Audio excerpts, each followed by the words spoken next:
கண்ட கடவுளும் நீயே.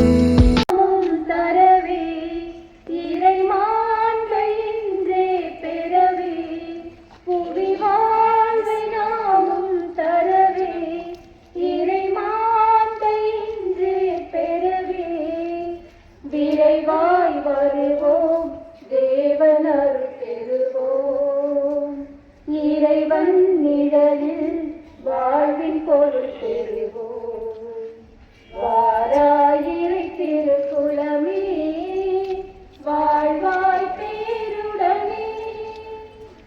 உலகளாவிய தீர்வு அமைத்து மணிமகுடமாய் திகழும் நம் அன்னை மரியின் பிறப்பிற்காய் தயாரிப்பு விழாவை சிறப்பிக்கும் நமது புனித அலோசியஸ் பொன்சாகா சபை 250 ஆண்டுகளை கடந்த நன்றி விழா.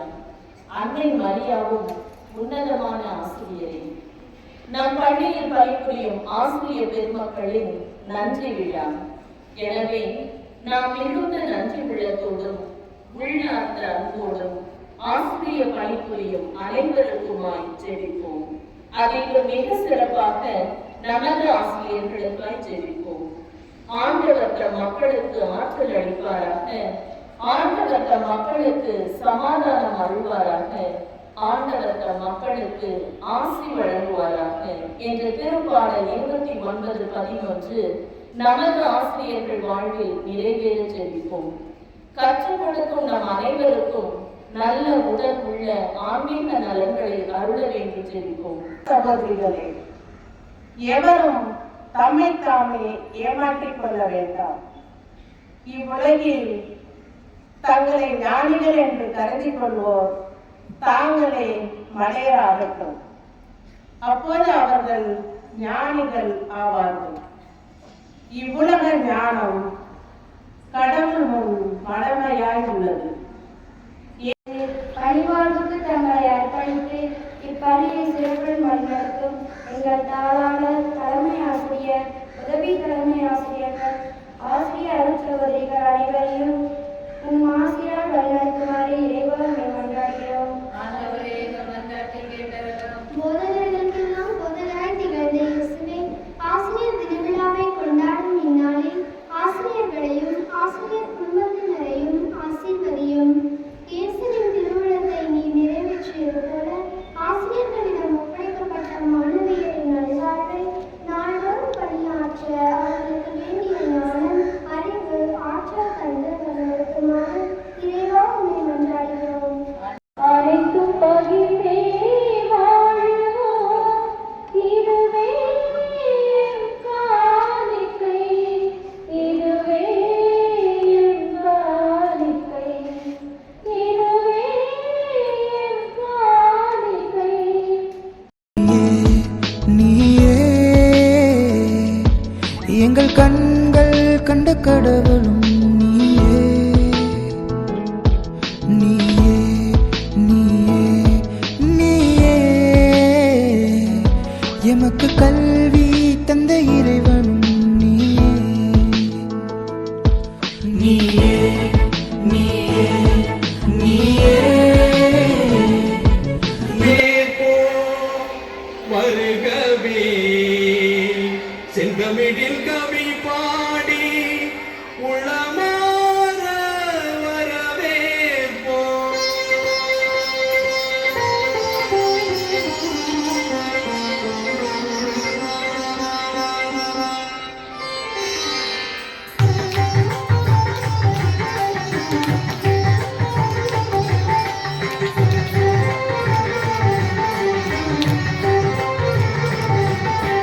வருகவே வருகவே வணங்கி பாடுகின்றேன். வருகவே வருகவே வருகவே வணங்கி பாடுகின்றேன். வருகவே அழகு தமிழ் கொண்டு உம்மை வரவேற்றோம். இனிய முகம் கொண்டு உம்மை வரவேற்றோம். அழகு தமிழ் கொண்டு உம்மை வரவேற்றோம். இனிய முகம் கொண்டு உம்மை வரவேற்றோம்.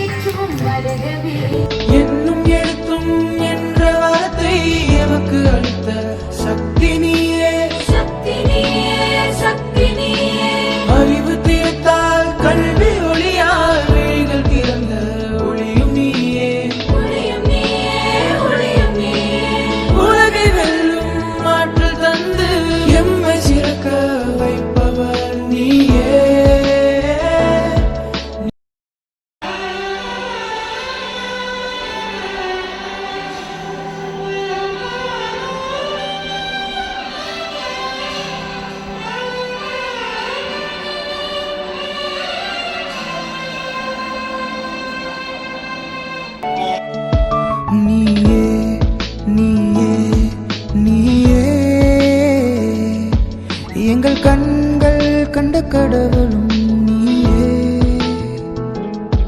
நீயே நீயே நீயே எமக்கு கல்வி தந்த இறைவனும் நீயே நீயே நீயே நீயே வீட்டுக்கு போக முடியாது, பயமா இருக்கு. டீச்சர் வீட்டில் இருக்கிறாங்க, அதனால என்னை டிவிசிங்க சத்தத்தை விட்டுட்டீங்க சிஸ்டர். ஓகே, பேசலாமா கண்ணே? யார் முதல்ல வீட்டு சூழல் பத்தி பேச போறீங்க? சாப்பிட்டுட்டீங்களா? பேர் சொல்லி சொல்லு. என் பெயர் எஸ் தீபதர்ஷினி. இரவு வானை அழகு செய்யும் விண்மீன்களைப் போல இக்கூட்டத்தை அழகாக கொண்டிருக்கும் உங்கள் அனைவரையும் வரவேற்பதில் நான் பெருமகிழ்ச்சி அடைகிறேன். நம்மை விட உயர்ந்து விட்டானே என்று பொறாமைப்படாத ஒரே ஜீவன் நம் ஆசிரியர் மட்டும்தான். எனவே அனைத்து ஆசிரியர்களுக்கும் இனிய ஆசிரியர் தின வாழ்த்துக்களை கூறி எனது உரையை துவங்குகிறேன். மாண்புமிகு நீதிபதி அவர்களே, ஒரு குழந்தை மேல தாய்க்கும் தந்தைக்கும் இல்லாத அக்கறை இந்த காலத்துல பள்ளிக்கு இருப்பதாக எனக்கு தெரியவில்லை. அந்த காலத்துல ஒரே ஒரு ஆசிரியர் குருகுலத்தில் இருந்த போது அக்கறையும் இருந்துச்சு, ஆர்வம் இருந்துச்சு. 10 பிள்ளைங்க 12 பிள்ளைங்களுக்கு தான் பாடம் சொல்லி கொடுத்தாங்க. ஆனா இந்த காலத்துல ஒரு கிளாஸுக்கு 40 பேர் 50 பேர் ஏன் 60 பேர் கூட இருக்காங்க. அவ்வளோ பேருக்கு சொல்லி தருது ரொம்ப கஷ்டங்க. அதுக்காக நான் டீச்சர்ஸ கூட சொல்ல வரலங்க. அவன் கிளாஸுக்கு வந்து அட்டெண்டன்ஸ் எடுக்கிற பாடு இருக்கே, அப்பப்பப்பப்பா.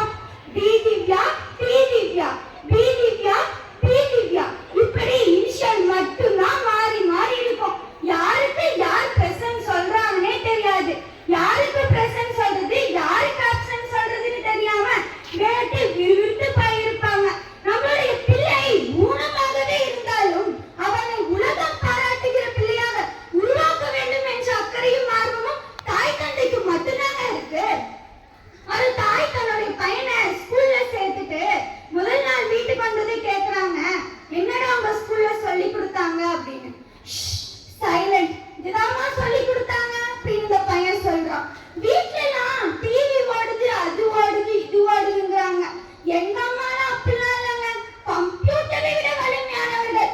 கை சமையல் பண்ணும், காது சீரியல் கேட்கும், பாய் கணவன் கிட்ட பேசிட்டு இருக்கோம், கண்ணு பசங்க படிக்கிறாங்களான்னு பார்த்துட்டு இருக்கோம். இப்படி 4 பிள்ளைங்களும் ஒரே நேரத்துல வேலை செய்யணும் பார்த்துக்கோங்க. ஒரு ஸ்கூல்ல இட்லி அப்படிங்கிற வார்த்தைய ஒரு பையன் தப்பா எழுதுறான். ஆனா அவங்க டீச்சர் பார்த்துட்டு ஏன்டா தப்பா எழுதுற, பார்த்து எழுதுறா அப்படின்னு சொல்றாங்க.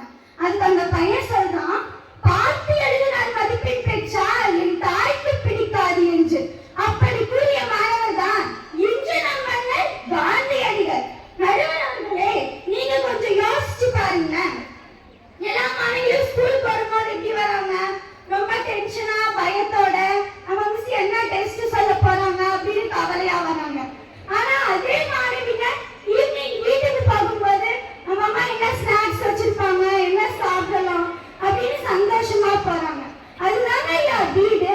1330 திருக்குறளை சொன்னாதான் ஒரு ஸ்கூலும் ஒரு டீச்சர்ஸும் நம்மளை பாராட்டுவாங்க. ஆனா ஒரு குரல் வழி வாழ்ந்தால் நம் பெற்றோரும் நம் சமுதாயம் நம்மை பாராட்டும். எனவே வீட்டுச்சூழல் தான் ஒருவனை மனிதராக்குகிறது. அந்த மனித பண்புகளோடு சேர்த்து அவன் தெய்வீக சிந்தனை உடையவனாக மாற்றுவது வீட்டுச்சூழலே என்று கூறி வீட்டுச்சூழலுக்கே தீர்ப்பு வழங்க வேண்டும் என்று கூறி எனது உரையை முடித்துக் கொள்கிறேன்.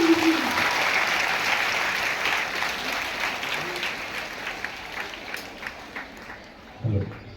அட்டெண்டன்ஸ் இருக்கும்போது டீச்சர் ஒரு பொண்ணு பையன் தீபான்னு பேர் வச்சுக்கோங்களேன், டீச்சருக்கு அங்கே ஞாபகம் போயிடும்ல, அப்படிதானே? அப்போ என்ன பண்ணுவோம்? டீச்சரு கூட்டி ஞாபகம் போனா பாடம் நடத்துவாங்களா? சொல்லி தெரியா? என் பெயர் ரித்திகா. இங்கு கூடிய அனைவருக்கும் என் முதல் கண் வணக்கத்தை கூறி என் உரையை தொடங்குகிறேன். அவங்க சொல்றாங்க, வீட்டு சூழலை தான் பிள்ளைங்க வளரும்னா, அப்ப எதுக்குங்க 5 வயசுலயே வந்து பிள்ளைங்களை ஸ்கூலுக்கு கொண்டு வந்து விட்டுறீங்க? வீட்டு சூழலை வளர்க்க கஷ்டனாலதான் பிள்ளைங்களை ஸ்கூலுக்கே கொண்டு வந்து விட்டுறீங்க. அம்மா சொல்றாங்க, பிள்ளைய பெத்தனா பிசாச பெத்தனா என்ன கேட்டதுக்கு அவன் சொல்றா, நீ தானே பெத்த, ஒன்ன மாதிரி தான் இருப்பேன்னு. அம்மா கம்ப்யூட்டரை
என்னால் எழுந்து செல்லலான்னு அமர்ந்து கொண்டிருக்கும் மாணவ செல்வங்களே, உங்கள் அத்தனை பேருக்கும் அடியேனே நான் வாழ்ந்த வணக்கங்கள். நடுவர் அவர்களே, எனக்கு முன்னாடி வந்தவங்க சொன்னாங்க ஸ்கூல் தான் எல்லாமே செய்யுதுன்னு. ஆனா அந்த ஸ்கூல்ல இருக்க டீச்சர்ஸை இம்ப்ரெஸ் பண்ணணும்னா முதல்ல ஹோம்ஒர்க் ஒழுங்கா செய்யணும். இப்பெல்லாம் இருக்க டீச்சர்ஸ்னா லோவர் கிளாஸ் ஸ்டூடெண்ட்ஸோட டைரியை வாங்கி இதுதாமா நாளைக்கு படிச்சுட்டு வரணும், இதுதாமா நாளைக்கு எழுதிட்டு வரணும்னு சொல்லி எழுதி கொடுத்து பேரண்ட்ஸ் கிட்ட சைன் வாங்கிட்டு வர சொல்றாங்க. இப்படி இருக்கும்போது அந்த பிள்ளைகளுக்கு ஹோம்ஒர்க் எழுத யாரு ஹெல்ப் பண்ணுவா? டீச்சர்ஸா? இல்லவே இல்லைங்க, பேரண்ட்ஸ் தானே ஹெல்ப் பண்றாங்க. தனிப்பட்ட முறையில அன்பும் அக்கறையும் காட்டுறதுனாலதாங்க ஒரு மாணவன் மனிதனா மாறுறான். இப்ப ஆசிரியர்களோட வீட்டு சூழலே நல்லா அமைச்சாதான் பள்ளியில பிள்ளைகளுக்கு பாடம் நல்லா நடத்த முடியும். இல்லைன்னா பாடமா வரும், கோவம் தான் வரும். இப்படி ஆசிரியர்களோட வீட்டு சூழலும் மாணவர்களோட வீட்டு சூழலும் நல்லா அமைச்சாதாங்க பள்ளி சூழல் நல்லா அமையும். ஒரு நாளைக்கு 8 பீரியட் இருக்கு, அதுல பிடி பீரியடும் ஒண்ணு. அட எங்க நடுவர்களே பிடி பீரியடுக்கு விளையாட விடுறாங்க.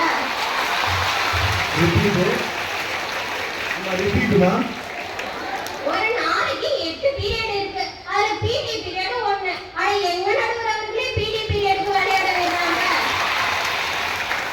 ஒரு சின்ன மலைக்கில விழுந்துட கூடாதே, உடனே டிவி ஆன் பண்ணி இன்னைக்கு ஸ்கூல் இருக்கா லீவ் இருக்கான்னு மாணவர்கள் பாக்குறாங்க இல்லையா? முதல்ல ஆசிரியர்கள் தானே பாக்குறாங்க. ஏன்னா லீவ் விடுறதுல மாணவர்களுக்கு ஆர்வமா இருக்கோ இல்லையோ ஆசிரியர்களுக்கு தான் அதிகமான ஆர்வம். எப்படா நம்மளுக்கு லீவ் விடுவாங்க, எப்படா நம்ம ரெஸ்ட் எடுக்கலாம்னு இருக்காங்க. இப்படி இருக்கும்போது பள்ளி சூழல் நல்லா அமையும் எப்படி நடுவர்களே நீங்க நினைக்கிறீங்க? ஒரு ஆசிரியர் ஒரு அம்மா கிட்ட சொல்றாங்க, உங்க பையன் ரொம்ப ஸ்லோவா இருக்கான், அவன் படிக்கிறதுக்கே சரிப்பட்டு வரமாட்டான், நீங்க அவனை கூட்டிட்டு போயிடுங்கன்னு. அப்படி சரிப்பட்டு வரமாட்டான்னு சொன்ன அந்த மாணவன் தாங்க இன்னைக்கு பல்பே கண்டுபிடிச்சிருக்காங்க. அவர் வேற யாரும் இல்லைங்க, அவர் தாங்க நம்ம தாமஸ் ஆல்வா எடிசன். அவர் மட்டும் இல்லைங்க, காந்தியடிகள் தன்னோட அம்மாவுக்கு செஞ்சு கொடுத்த சத்தியத்தினால ஒழுக்கமான மாணவனாகவும் மகாத்மானாகவும் உயர்ந்தாங்கன்னா நீங்களே கொஞ்சம் யோசிச்சு பாருங்க நடுவர் அவர்களே. வெளிநாட்டுல இத பத்தி ரிசர்ச் பண்ணிருக்காங்க. அந்த ரிசர்ச் முடியல மாணவர்களோட கல்வி முன்னேற்றத்திற்கு துணையா இருப்பது வீட்டு சூழல்னு சொல்லியிருக்காங்க. அதுல இருந்துதான் அந்த நாட்டுல பேரண்ட்ஸ் டீச்சர்ஸ் மீட்டிங்னு அவங்க கொண்டு வந்திருக்காங்க. பள்ளி என்பது தேவை, வீடு என்பது அத்தியாவசியமானது. பள்ளி என்பது தேவை, வீடு என்பது அத்தியாவசியமானது. பள்ளி சூழல் நல்லா அமைஞ்சா பாஸ் பர்சன்டேஜ் தாங்க அதிகரிக்கும். அதே வீட்டு சூழல் நல்லா அமைஞ்சா பாசத்துல பர்சன்டேஜ் அதிகரிக்குங்க. ஸ்கூல்னா ஒரு பையனுக்கு சொல்லிதான் கொடுக்கும், ஆனா அந்த பையனுக்கு புரியுற மாதிரி அவனோட லெவல்ல சொல்லி தந்து நம்ம பேரண்ட்ஸ் தாங்க. எனவே பிள்ளைகளோட கல்வி முன்னேற்றத்திற்கு பெரிதும் துணையா இருப்பது வீட்டு சூழலே என்று வீட்டு சூழலுக்கு தீர்ப்பு வழங்குமாறு நன்றி கூறி விடைபெறுகிறேன். நன்றி, வணக்கம். இந்த கொரோனா பீரியட்ல ஸ்கூல் நடந்ததா வீட்டுல ஸ்கூல் நடந்ததா? வீட்ல தான் ஸ்கூல். அதே போதும்ல, அப்படியே பண்ணிடலாம். வெளியில மொபைலே பண்ணிடலாமா? Yes sir. Yes sir. உட்காரு. பாப்பா வந்து கீழே தயலா உட்கார வச்சிருப்பாங்க, ட்ரௌசர்ல உட்காந்து தேய்ஞ்சு இந்த 3:40 பெல் அடிக்கும் பார்த்தா டீச்சருக்கு முன்னாடி எல்லாமே கதவு இருப்பானுங்க. பெல்ல அடிச்ச உடனே டீச்சர் பாடத்தை நடந்தா அதை ஓடி போனாங்க. இப்ப டீச்சர் அப்படி இருக்கிறாங்களாமா? ஓகே. என் பெயர் நசிகா. என் பள்ளியை நல்வழிப்படுத்துகின்ற தலைமை ஆசிரியருக்கும் வைரம் போல் ஜொலித்துக் கொண்டிருக்கும் எம் ஆசிரியர் பெருமக்களுக்கும் நாளைய வரலாறையே வருங்கால மேதைகளாக மாற்றும் எம் பள்ளி மாணவிகள் அனைவருக்கும் என்னுடைய காலை வணக்கத்தை தெரிவித்துக் கொள்கிறேன். முன்ன வந்தவர் சொன்னாரு பாசத்துலதான் பர்சன்டேஜ் அதிகமா இருக்குன்னு. அப்போ நீங்க வேலை கேட்கும் போது எவ்வளவு மார்க் எடுத்திருக்கீங்க சார் அப்படின்னு கேட்கறதுக்கு பதிலா எவ்வளவு பாஸ் இருக்கு சார் அப்படின்னு நான் கேட்கறாங்க. இப்ப இவங்க சொல்றத பார்த்தா பாஸ் அதிகமா இருக்கா சார், அப்ப நீங்க மேனேஜரா போயிருங்க. ரொம்ப பாஸ் இருக்கா சார், அப்ப நீங்க கிளாஸ்கா போயிருங்க. ரொம்ப ரொம்ப பாஸ் அதிகமா இருக்கா சார், அப்ப நீங்க பியூனா போயிருங்கன்னு உங்க பாசத்தை பார்த்தா அவங்க தகுதியா முடிவு பண்றாங்க. வாழ்க்கையில முன்னேறணும்னா பாஸ் பர்சன்டேஜ் தான் தேவை, பாசத்துல பர்சன்டேஜ் தேவை கிடையாது. இப்ப கேள்வி அம்மா அப்பாவா இல்ல ஆசிரியரா அப்படிங்கிறது கிடையாது. வாழ்க்கையில முன்னேறக்கு உதவுறது பள்ளி சூழலா இல்ல வீட்டு சூழலா அப்படிங்கிறது தான்.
யாருமே இல்லைன்னா அவனுக்கு யாரா போடுவான்னு கேட்டா சார் நீங்க போடுங்க சார் அப்படின்னு சொல்றான். ஆக மொத்தம் அவன் படிக்கிறேங்கிற வார்த்தையே சொல்ல மாட்டேங்கிறான். இப்படி இருக்க ஸ்டூடெண்ட்ஸ் எல்லாம் ஹேண்டில் பண்றது தான் ஸ்கூல்லே வந்து சேர்த்துறாங்க. இப்ப புரியுதா? வீடு பேசதான் சொல்லி கொடுக்கும், ஆனா பேச்சினுடைய மகிமைய ஸ்கூல் தான் சொல்லி கொடுக்கும். இப்ப எல்லாத்துக்கும் ஒரு எடுத்துக்காட்டா ஒரு நிகழ்வு சொல்றேன். சுபாஷ் சந்திர போஸ் எல்லாரும் கேள்விப்பட்டிருப்பீங்க. அவரு IAS ஆகணும்னு ஆசைப்பட்டாரு. அதை போய் அவங்க அப்பா கிட்ட சொல்றாரு, அப்பா நான் ICC படிக்க ஆசைப்படுறேன்னு. அதுக்கு அவங்க அப்பா சொல்றாரு, டேய் நம்மள இந்தியர்கள்டா, இந்த தேர்வுல பாஸ் ஆகக்கூடாதுன்னா வெள்ளக்காரங்க அந்த தேர்வு நடைமுறைய டஃபா வச்சிருக்காங்கன்னு 30 பேப்பர் பாஸ் பண்ணணும், 15 ட்ரைனிங் பாஸ் பண்ணணும், 3 இன்டர்வியூ அட்டென்ட் பண்ணணும், அப்பதான் அந்த வேலை கிடைக்கும்னு. அது எல்லாத்தையும் அவர் காதலே வாங்கிக்காம எல்லாத்துலயும் பாஸ் ஆறாரு. கடைசியா ஒரு இன்டர்வியூ 3வது இன்டர்வியூக்கு போறாரு. அங்க இருக்க வெள்ளக்காரங்க எல்லாத்துக்கும் ஒரே ஆச்சரியம், யாரா இவன் எல்லாத்துலயும் பாஸ் ஆயிட்டான். அப்போ அவன் பாஸ் ஆக முடியாத அளவுக்கு ஒரு கொஸ்டின் கேட்கணும், அதே சமயத்துல சப்பையாவும் இருக்கணும். அது மாதிரி கேள்வின்னு சொல்லிட்டு கேக்குறாங்க, what is the difference between school master and station மாஸ்டர்னு. அதுக்கு அவர் சொல்றாரு, station master mains the train, school master trains the brain அப்படின்னு. இப்ப புரியுதா? இதுக்கெல்லாம் காரணம் அவர் படிக்க வச்ச டீச்சரும் அவரோட ஸ்கூலும் தான். சரி அதெல்லாம் போகும், ரொம்ப பேசி உங்களுக்கு போர் அடிக்க விரும்பல. கடைசியா சொல்றேன், பிரெயினை ட்ரெயின் பண்ற டீச்சர்ஸும் அவங்களோட தியாகமும் தான் மாணவர் முன்னேற்றத்திற்கு உதவுது. எனவே பள்ளி சூழலை மாணவர் முன்னேற்றத்திற்கு காரணம் என்று கூறி என் உரையை முடித்துக் கொள்கிறேன். நன்றி, வணக்கம்.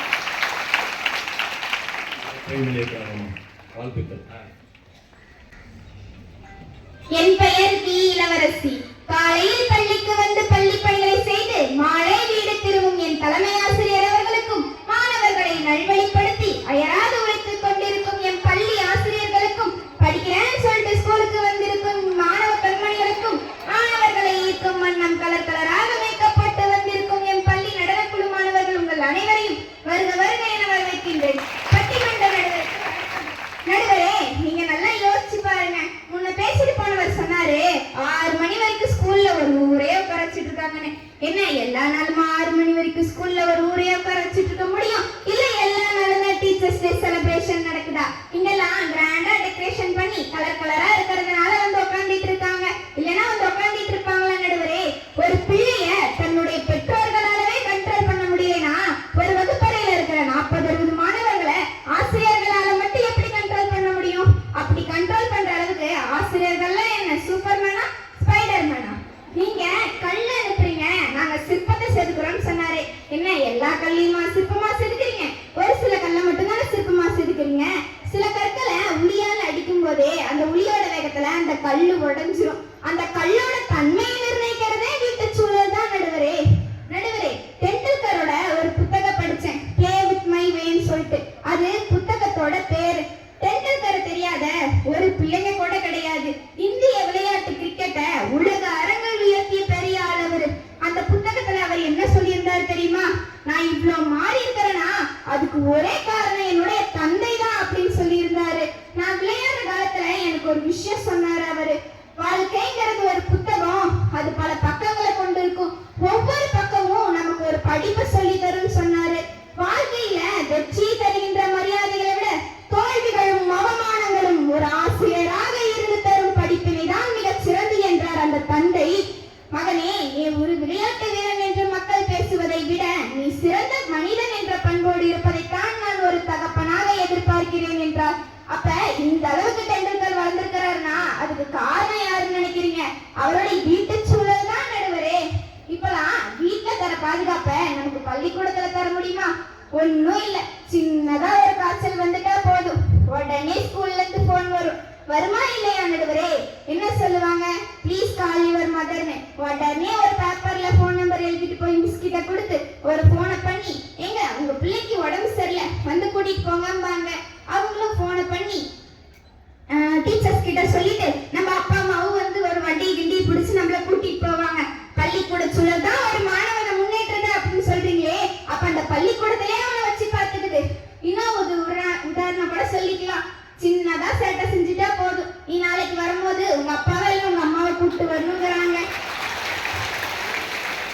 பள்ளிக்கூட சூழல் தான் எல்லாம் பண்ணுது, பள்ளிக்கூட சூழல் தான் எல்லாம் பண்ணுதுன்றீங்களே, அப்ப அந்த மாணவனை பள்ளிக்கூடத்திலேயே கண்டிக்கிறதுங்க.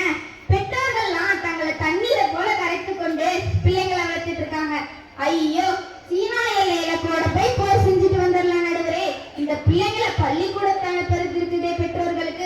ஒரே பாடா இருக்கும். அப்பா ஸ்கூலுக்கு முன்னாடி வீட்டுக்கு முன்னாடி ஸ்கூல் பஸ் வந்து கையை நடிச்சிருக்கும். அப்பதான் ஒருத்தன் பாத்ரூம்குள்ள ஓடுவான், அப்பதான் ஒருத்தன் ஸ்கூல் பேக தேடுவான், அப்பதான் ஒருத்தன் லஞ்ச் பாக்ஸ் தேடுவான். மாத்தி இப்படி பண்ணி கடைசியா அவனது பஸ்ல உட்கார வச்சு ஸ்கூலுக்கு அனுப்புறதே ஒரே பாடா இருக்கும்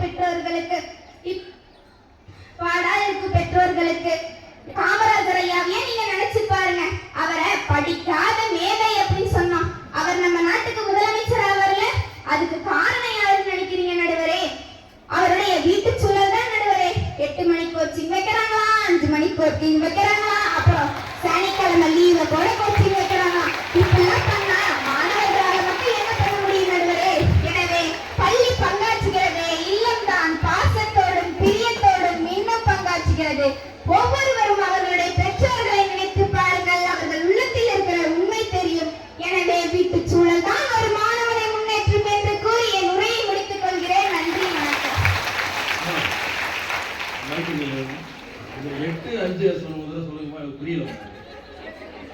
8 மணி கோச்சிங் வைக்கிறாங்களா, 5 மணி கோச்சிங் வைக்கிறாங்களா, அப்புறம் சனிக்கிழமை லீவ கூட கோச்சிங் வைக்கிறாங்களா. இப்பெல்லாம் பண்ணா மாணவர்களால மட்டும் என்ன பண்ண முடியும் நடுவரே?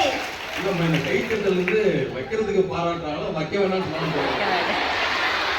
ரொம்ப கரகோசம் வந்தது, அதான் கேட்டுட்டு வைக்கணுமா வைக்க வேண்டாமா? அப்படியா? அப்படிமா சண்டே வந்து உங்களுக்கு வச்சுக்கலாம். என் பெயர் ஹரிப்பிரியா. மரியாதைக்குரிய நடுவர் அவர்களுக்கும் எம்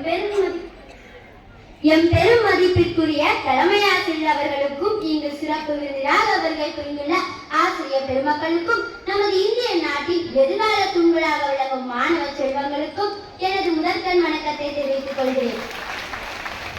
நடுவர் அவர்களே, ஆசிரியர் என்பவர் யார்? ஒரு வகுப்பறையில இருக்கிற 40 பிள்ளைங்களா 80 பிள்ளைங்களா, அத்தனை பிள்ளைங்களும் நல்லா படிக்க வச்சு நல்ல ஒழுக்கமுள்ள மாணவர்களா மாத்தி அவர்களை வழிநடத்துறவங்க தான் ஆசிரியர்கள். சச்சின் டெண்டுல்கர் சொன்னாராம், அவர் தளர்ந்து நிக்கிறப்பெல்லாம் அவருடைய அப்பா, கவலைப்படாத மகனே, நீயும் எதிர்காலத்துல தலை சிறந்தவனா மாறுவன்னு சொன்னாராம். ஆனா அப்படிப்பட்ட சச்சின் டெண்டுல்கருக்கு அச்சைக்கர் என்ற ஆசிரியர் இல்லைன்னா அவரால் இன்னைக்கு இவ்வளவு பெரிய கிரிக்கெட் வீரரா இருக்க முடியுமா? என்ன பதில் சொல்றதுக்கு? என்ன பதில் சொல்ற? பதில் இல்லையா? அந்த புத்தகத்தை படிச்சா தெரியும். டீச்சர் இல்லைன்னா எனக்கு வாழ்க்கையில என்ன கண்டிக்கணும். எல்லா கல்லும் சிற்பமாகாதுதான். அந்த கல்லெல்லாம் வீட்டம் தான் வருதுன்னு சொன்னாங்க. உண்மைதான், நானும் ஒத்துக்கிறேன். ஆனா ஒரு கல்லு சிற்பமாகும், ஒரு கல்லு தூணாகும், ஒரு கல்லு படிக்கல்லா மாறும். அப்படி எந்த கல்லு தூணா மாறும், எந்த கல்லு படிக்கல்லா மாறும், எந்த கல்லு சிற்பமாக மாறுன்ற கல்லோட திறமைகளை புரிஞ்சுக்கிற வல்லமை கொண்டவர்கள் தான் ஆசிரியர்கள்.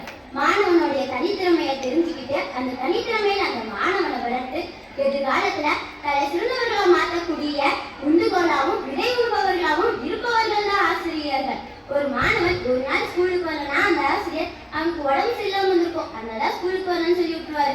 அதே மாணவன் 2 நாள் பள்ளிக்கு வரலன்னா வைரஸ் ஃபீவரா இருக்குன்னு சொல்லி விட்டுருவாரு. அதே மாணவன் 1 வாரம் பள்ளிக்கு வரலன்னா பிள்ளையோட வீட்டுக்கே போன் பண்ணி பிள்ளை ஏன் பள்ளிக்கு வரல, என்ன ஆச்சுன்னு அக்கறையோட விசாரிப்பாரு அந்த ஆசிரியர். அது மட்டும் இல்லாம அந்த பிள்ளை 1 மாசம் பள்ளிக்கு வரலன்னா பிள்ளையோட வீட்டுக்கே போய் பிள்ளை ஏன் பள்ளிக்கு வரல, என்ன ஆச்சுன்னு அக்கறையோடையும் அன்போடையும் விசாரிப்பவர்கள் தான் ஆசிரியர்கள். 4 மணி ஆச்சுன்னா பிள்ளைங்கலாம் சந்தோஷமா வீட்டுக்கு போறாங்கதான், இல்லைன்னு சொல்லல. ஆனா ஒரு பிள்ளை வீட்டுக்கு வரலன்னா ஒரு தாய் எவ்வளவு கவலைப்படுறாங்களோ அதை விட ஒரு படி அதிகமா அந்த பிள்ளை படிக்கக்கூடிய பள்ளியில இருக்க வகுப்பாசிரியர், தலைமை ஆசிரியர், தாளாருன்னு அத்தனை பேரும் கவலைப்படுவாங்க. அந்த தாய்க்கு இருப்பது பாசம்னா அவங்க அத்தனை பேருக்கு இருப்பது பொறுப்புணர்வு. அதுதான் அவங்க கவலைக்கு காரணமா இருக்கு. ஏன் நீங்களாம் மறந்துட்டீங்களா என்ன? சுகந்தின்ற டீச்சரை தமிழ்நாட்டுல கொஞ்சம் வருஷத்துக்கு முன்னாடி நடந்த பள்ளி பேருந்து விபத்துல பள்ளி குழந்தைகளோட போன பள்ளி பேருந்து ஓடையில சறுக்கி விழுந்துச்சு. அதுல இருந்த 12 பிள்ளைகளையும் தனி ஒரு மனுஷியா இருந்து காப்பாத்தி தான் உயிரையும் தியாகம் செஞ்சவங்க தான் சுகந்தின்ற ஆசிரியர். ஒரு பிள்ளை யூனிஃபார்ம் போட்டு ஸ்கூலுக்குள்ள வந்துச்சுன்னா அந்த பிள்ளையை ஆசிரியர்கள் அத்தனை பேரும் மாணவர்களாவே கருதுவாங்க. அப்படி ஸ்கூலுக்குள்ள வர அத்தனை பிள்ளைகளையும் ஆசிரியர்கள் மாணவர்களாக கருதி அவங்க அத்தனை பேரையும் சரிசமமாக நடத்துவாங்க.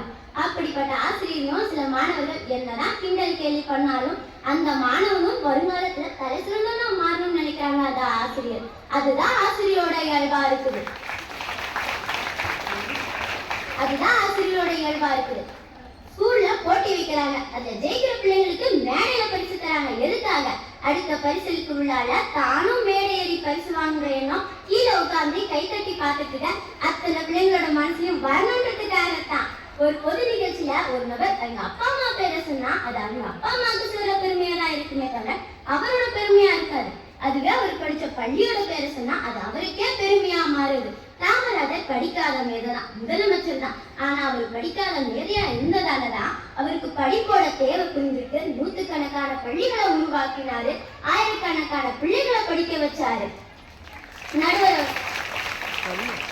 அவர்களே, எனக்கு முன்னாடி வந்தவங்க சொன்னாங்க காலையில 8 மணிக்கு கோச்சிங் வைக்கிறாங்களா, சாயந்தரம் 5 மணிக்கு கோச்சிங் வைக்கிறாங்க, லீவ் நாள்ல கூட கோச்சிங் வைக்கிறாங்களா. ஏன்னா அந்த கோச்சிங் எல்லாம் பிள்ளைங்க மட்டுமா வந்து உட்காந்துட்டு இருக்காங்க, டீச்சர்ஸும் சேர்ந்து தானே வந்து உட்காந்துட்டு இருக்காங்க. இப்படி பிள்ளைங்களோட எதிர்காலத்துக்காக தன்னோட நேரத்தையும் லீவையும் தியாகம் பண்றவங்க தான் ஆசிரியர்கள்.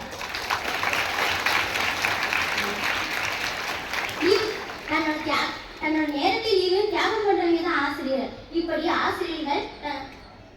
இப்படி பிள்ளைகளோட எதிர்காலம் சிறப்பா அமையறதுக்கு ஆசிரியரும் பள்ளி சூழலும் தான் பெருந்துணையா இருக்குதுன்னு சொல்லி என்னோட உரையை முடிக்கிறேன். பட்டிமன்ற குழுவின் சார்பாக அனைத்து ஆசிரியர் பெருமக்களுக்கும் இனிய ஆசிரியர் தின நல்வாழ்த்துக்கள். இப்போ ஒரு கேள்வி, உங்க ஸ்கூல் பஸ் தான் நினைக்கிறேன், உங்க ஸ்கூல் பஸ்ல ஒரு சென்டென்ஸ் எழுதி போட்டிருக்கா, நான் படிச்ச ஞாபகம் யாக்கா ஞாபகம் இருக்குதா? இருங்க,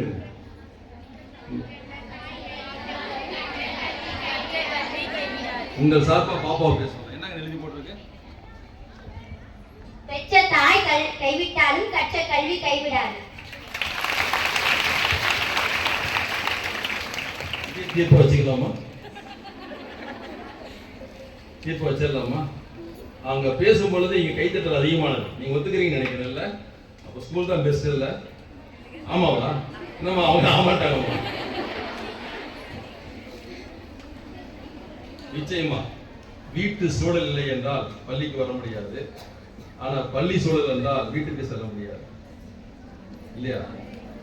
கட்டாயம் நாம இது பெஸ்ட்ங்கிறதெல்லாம் தீர்ப்பு கிடையாது, இரண்டுமே வேண்டும். ஏனென்றால் இந்த ஆசிரியர்கள் தான் பெற்றோராக இருக்கிறார்கள், நீங்களும் நாளைக்கு பெற்றோர் தான் மாற போறீங்க. 2 பேரும் சேர்ந்து பணியாற்றவில்லை என்றால் குழந்தைகள் வளர்ச்சி பெற முடியாது. எனவே வீட்டு சூழல் கல்வி சூழல் என்பதை விட இரண்டு சூழலுமே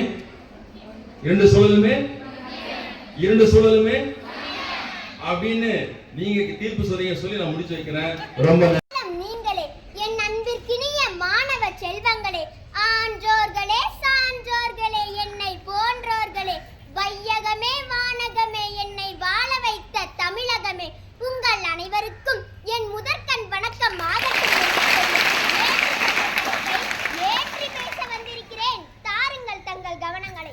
அன்னை அளவிற்கு அக்கறை காட்டி, தந்தை அளவிற்கு கண்டிப்பை கூட்டி, ஏணியை போன்று உயரத்தில் ஏற்றி, எதிர்பார்ப்பில்லாத நல்வழி காட்டி, வேறு யாரு? நமது ஆசிரியர்கள் தான். தன்னால் வளர்ந்த ஒருவனை பார்த்து பொறாமைப்படாத ஒரே பணி, பிறர் நலனுக்காக தன்னையே அர்ப்பணிக்கும் ஒரு பணி, காலம் நேரம் பார்க்காது பிறர் நலனுக்காக உழைக்கும் ஒரு பணி, வேலையை சேவையாகவும் சேவையையே வேலையாகவும் செய்யும் ஒரு பணி, ஆசிரிய பணியே அறப்பணி என்று உலகமே போற்றி பாராட்டப்படும் ஒரு துறை என்றால் அது ஆசிரியர் பணி. நாம் உயிரோடு இருப்பதற்கு நம் பெற்றோருக்கு கடமைப்பட்டிருக்கிறோம், ஆனால் நாம் சிறப்பாக வாழ்வதற்கு நம் ஆசிரியருக்கு கடமைப்பட்டிருக்கிறோம். தான் பெற்ற கல்வியின் பயனை பிறரும் பெற்று பயனுறும் போது அதை பார்த்து இன்புறுவோர் கற்றறிந்தார் என்று வள்ளுவர் கூறினார்.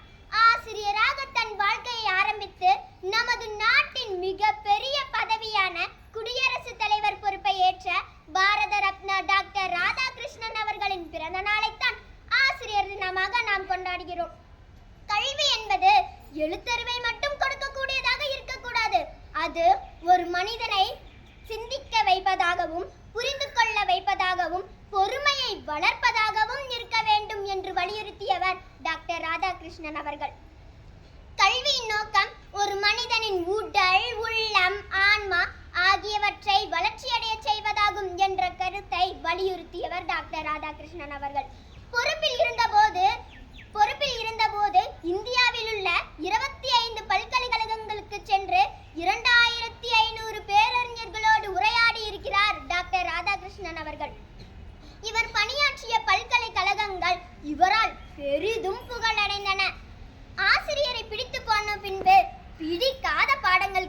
பிடித்து போன மாயங்கள் உங்களுக்கும் கட்டாயம் நிகழ்ந்திருக்கும். அவர் காட்டிய அன்பில், அந்த அக்கறையில் நம் அம்மாவை அவர் முகத்தில் கண்டிருப்போம்.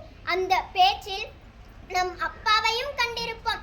புறநானூறு காதல் கதைகளை எல்லாம் சொல்நயத்தோடும் முகபாவத்தோடும் சொல்லித் தந்த தமிழ் ஆசிரியர் ஆங்கிலம் எப்படி பேசுவது என்று விழுங்கி விழுங்கி பேசிய பருவத்தில் ஆங்கிலம் எல்லாம் அவ்வளவுதான், பேச பேச வந்துவிடும் என்று எங்களை வகுப்பில் எழுப்பிவிட்டு ஏதாவது பேசுங்க என்று சிரித்தபடி கை கட்டி நின்று எங்களை பேச வைத்த ஆங்கில ஆசிரியர், கணிதம் கடினம் அல்ல, அது எளிதுதான், படிப்படியாக சொல்லிக்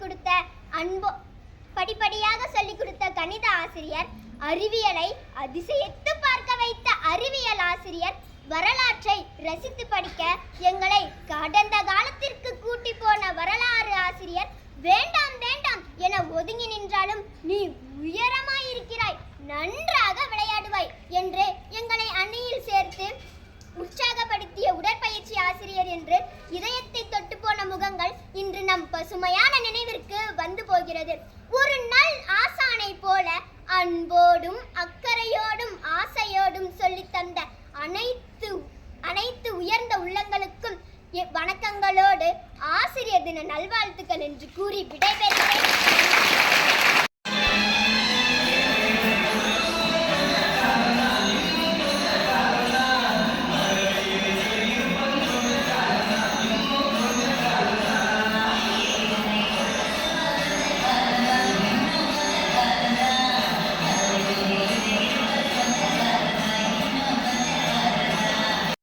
நான் பேச வந்த தலைப்பு ஆசிரியர் தின கவிதை.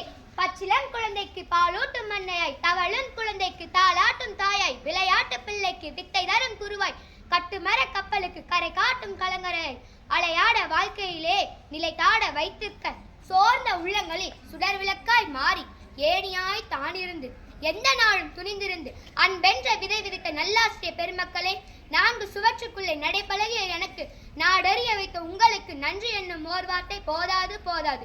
குருவே வணங்கின்றேன். வாழ்த்து.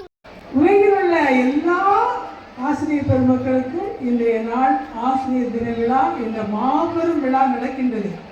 ஆனால் நம்முடைய பள்ளியில் பணிபுரிகின்ற ஆசிரியர் பெருமக்களுக்கு இன்று நாம் விழா எடுத்து சிறப்பிக்கின்றோம் என்றால் பெரும் மகிழ்ச்சியும் பெருமிதமும் கொண்ட நிலையில் அவர்களை வாழ்த்துவதற்காக வந்து நிற்கின்றேன்.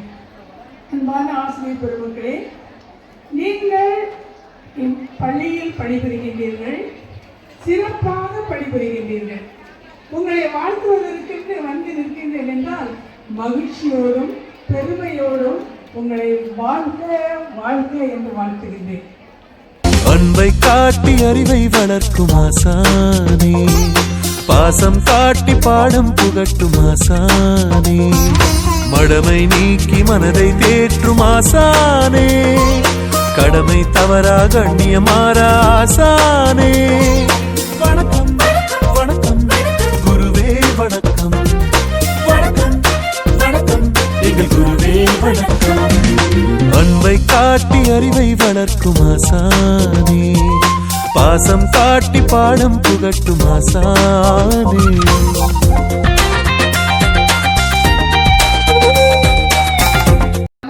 குரு, அப்ப குரு வந்து 3வது ஸ்தானமா அப்படின்னா கிடையாது. தாய் தகப்பன் யார் என்று உனக்கு கூறியவர், தகப்பன் உனக்கு குரு யார் என்று அடையாளம் காட்டியவர், அப்பா தான் உன்னை ஸ்கூல்ல கொண்டாந்து ஜாயின் பண்ணி இன்னைக்கு வரைக்கும் படிக்கிறதுக்கு உனக்கு ஃபீஸ் கட்டி செய்யறாரு. அதே தகப்பன் குரு அடையாளம் காட்டி, அந்த குரு உனக்கு யார் அடையாளம் காட்டுறாங்க? தெய்வம். இங்க தெய்வம் அப்படிங்கிறது வேற எதுவும் இல்ல, கல்வி. உனக்கு கல்விதான் கடவுள். உன்னோட லைஃபுக்கு கடவுளை அடையாளம் காட்டுபவர் குரு. கல்வி மட்டும்தான் கொடுக்க கொடுக்க வளரக்கூடிய ஒரு செல்வம். நீ எந்த பொருளையும் கொடுத்தீங்கன்னா குறைஞ்சிக்கிட்டே போகும். கல்வி மட்டும் கொடுக்க கொடுக்க வளரும். எப்படி பஸ் நான் கல்வியை போய் கொடுக்கறது? உங்க டீச்சர்ஸ் உங்களுக்கு டீச் பண்றாங்களா? அவங்க காலேஜ்ல படிச்ச விஷயம் தானே உங்களுக்கு டீச் பண்ணும்போது. உங்களுக்கு 6th ஒரு ஸ்டூடெண்ட்டுக்கு டீச் பண்றாங்க, இன்னொரு ஸ்டூடெண்ட் ஸ்லோ லேர்னரா இருப்பா. அவளுக்கு அவங்க என்ன பண்ணணும்னா இன்னும் ஒரு 10 புக்கை படிச்சாதான் அவளுக்கு சொல்லி தர முடியும். ஏன்னா அவ கேட்கிற டவுட்ஸ் வேற மாதிரி இருக்கும். ஸோ உனக்கு அந்த விஷயங்கள் கொடுக்க கொடுக்க அவங்களுடைய கல்வி அறிவை அவங்க வளர்த்துக்கிட்டே இருந்தாதான் அந்த விஷயம் உனக்கு கொடுத்துக்கிட்டே இருக்க முடியும்.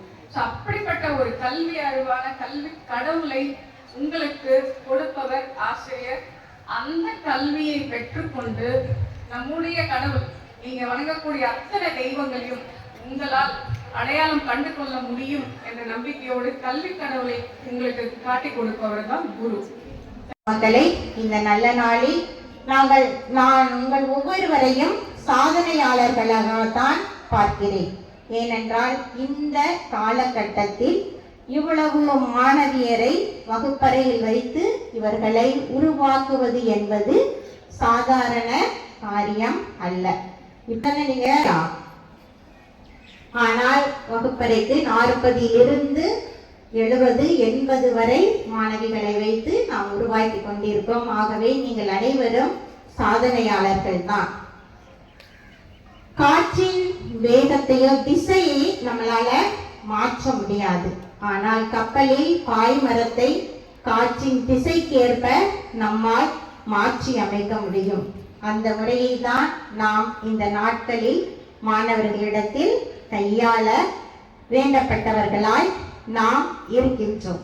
அவர்களின் போக்கிற்கேற்ப அவர்களுடனே சென்று எது சரியான பாதை என்று அந்த கப்பலில் பாய் மரத்தை சரியான திசையில் கட்டி காற்றின் வேகத்திற்கு ஏற்ப இயக்குவது போல மாணவிகளை நீங்கள் தொடர்ந்து இயக்க வேண்டும் என்று உங்களை அன்போடு கேட்டுக்கொள்கின்றேன். வளமான நிலமும் வளமான மனமும் சிறப்பான நற்செயல்களால் நிரம்ப பெற்று மக்களுக்கு நல்ல பலனை கொடுக்கும். அதுபோல நல்ல சிந்தனைகளால் மாணவிகளுடைய மனத்தை நீங்கள் வளமுள்ளதாக்கி அவர்களை சிறப்பாக வழிநடத்தி கொண்டிருக்கின்றீர்கள். ஆகவே தொடர்ந்து இந்த அறப்பணியை சிறப்பாக செய்து நம்மிடத்தில் ஒப்படைக்கப்பட்ட ஒவ்வொரு குழந்தைகளையும் ஒவ்வொரு விதமாக இருக்கிறார்கள். ஒவ்வொரு இடத்திலும் ஒவ்வொரு திறமைகள் இருக்குது, குறைபாடுகளும் இருக்கிறது. அவர்களை வளமுள்ளவர்களாக நற்சிந்தனைகளால் அவர்களை நிரப்பி தொடர்ந்து சிறப்பாக உருவாக்க உங்களை அன்போடு வாழ்த்துகின்றேன். இன்று மக்களுக்கு அவர் கடிதம் எழுதி அதில் கூறுகின்ற பொழுது, அன்பான மக்களே, உங்களுக்கு திட உணவை அல்ல திரவ உணவையே நான் உங்களுக்கு கொடுத்து கொண்டு இருக்கிறேன் என்று கூறுகிறார். இன்னைக்கு திருப்பலியில வாசிக்கும் போது எனக்கு உடனே ஆசிரியர்களும் மாணவர்களும் அப்படின்ற அந்த நினைவுதான் வந்தது.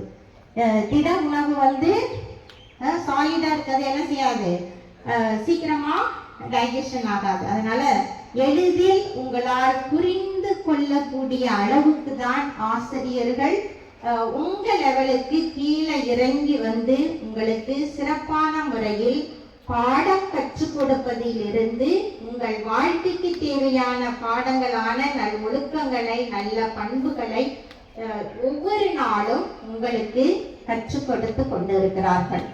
உங்களுடைய பெற்றோர்கள் உங்களை விதையாக ஊன்றி இந்த பூமிக்கு தந்திருக்கிறார்கள்.